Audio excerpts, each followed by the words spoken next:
बिस्मिल्लाहिर्रहमानिर्रहीम। अस्सलाम वालेकुम मेरे मोअज़्ज़िज़ साथियों, कैसे हैं आप सब। उम्मीद है आप सब खैरियत से होंगे। तो साथियों, आज मैं आपको अपनी इस वीडियो में बताऊंगी कि बनी इसराइल यानी यहूदी कौन है, जो आजकल यहूदी कहलाते हैं वो कौन है। तो अल्लाह ताला ने हज़रत इब्राहीम अलैहिस्सलाम को दो बेटे अता किए थे, इसहाक अलैहिस्सलाम और इस्माईल अलैहिस्सलाम। इसहाक अलैहिस्सलाम के बेटे का नाम याकूब अलैहिस्सलाम था। याकूब अलैहिस्सलाम का लक़ब इसराइल था, यानी अल्लाह का बंदा। याकूब अलैहिस्सलाम को अल्लाह ताला ने 12 बेटों से नवाजा। इनके बेटे जो है वो बनी इसराइल कहलाए। अल्लाह ताला ने जितने भी अम्बिया कराम दुनिया में भेजे हैं वो सारी बनी इसराइल में से ही अल्लाह ताला ने मुंतखब किए।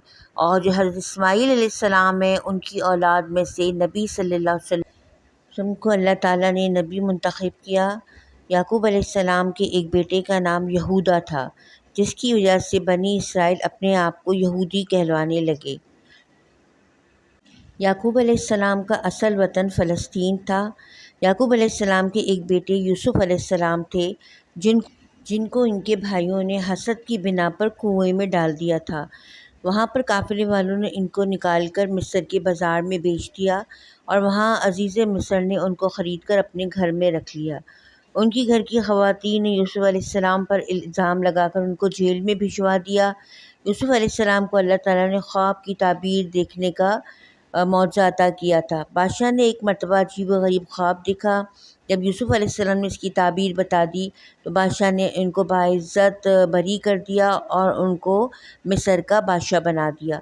फिर यूसुफ़ अलैहिस्सलाम ने अपने भाइयों को और अपने वालिदैन को मिस्र बुला लिया और वहाँ पर जो है उनकी हुकूमत कायम हो गई और ये सब मिस्र में रहने लगे। इसके बाद यूसुफ़ अलैहिस्सलाम के इंतकाल के बाद जो है ये भाइयों में अख्तिलाफ़ात पैदा हो गए और दूसरी कौमों ने उनको अपनी ग़ुलामी में ले लिया और ये पूरी कौम ग़ुलाम बन गई। मिस्र के बादशाह फ़िरौन ने उन पर बेइंतहा ज़ुल्म व सितम ढाने शुरू कर दिए।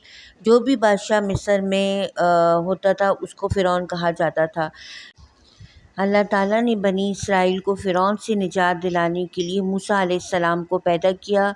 मूसा अलैहिस्सलाम ने उस वक्त के फ़िरौन से बनी इसराइल को निजात दिलाई और वादी सीना में ले गए। वहाँ पर जाकर मूसा अलैहिस्सलाम ने इस कौम से कहा, इन पर अल्लाह ताला ने बहुत ज़्यादा एहसानात किए, बहुत इनामात से नवाजा बनी इसराइल को। फिर अल्लाह ताला ने जो है हुक्म दिया मूसा अलैहिस्सलाम को कि इस कौम से कहें कि अपने वतन फ़लस्तीन को दोबारा हासिल करने के लिए जिहाद करें। मूसा अलैहिस्सलाम ने इनसे कहा कि अपना वतन फ़लस्तीन हासिल कर लो और जिहाद करो। उन्होंने कहा कि मूसा, वो कौम तो बड़ी ही ताकतवर है, तुम और तुम्हारा खुदा जाकर उनसे लड़ो, हम तो यहाँ पर बैठे हैं। फिर मूसा अलैहिस्सलाम ने जब ये बातें सुनी तो उन्हें बहुत ज़्यादा दुख हुआ कि इतने ज़्यादा इनामात एहसानात के बावजूद ये कौम किस तरह से कह रही। 40 साल तक ये कौम इसी तरह उस वादी में भटकती रही और उन्हें कोई मुल्क नसीब ना हुआ।